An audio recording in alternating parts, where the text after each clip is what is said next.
ডোমকলে শুরু হলো বই ও পৌর মেলা।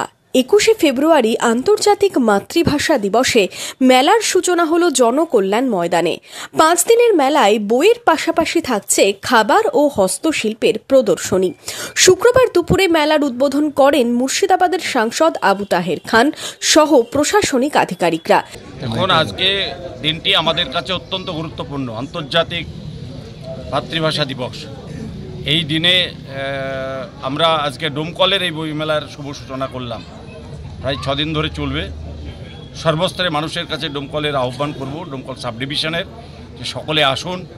সমস্ত এনজিও থেকে আরম্ভ করে, কলেজ থেকে আরম্ভ করে, বিভিন্ন শিক্ষা প্রতিষ্ঠান থেকে শুরু করে সর্বশ্রেণীর মানুষের কাছে আমরা আহ্বান করব যে ডোমকলের এই যে হার্ট অফ দ্য টাউন, এই যে মঞ্চ, এইখানে যে বইমেলাটা হচ্ছে, এখানে দেখতে দেখতে 7 বছর অতিক্রান্ত হতে চলল এই বইমেলা।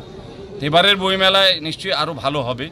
প্রতি বছরের থেকে এবারে আরও বেশি পুস্তক বেচাকেনা হবে, গল্পের বই বেচাকেনা বেশি হবে, এবং যারা প্রকাশনা এসেছেন তাদেরকে আমরা অসংখ্য ধন্যবাদ, অভিনন্দন জানিয়েছি।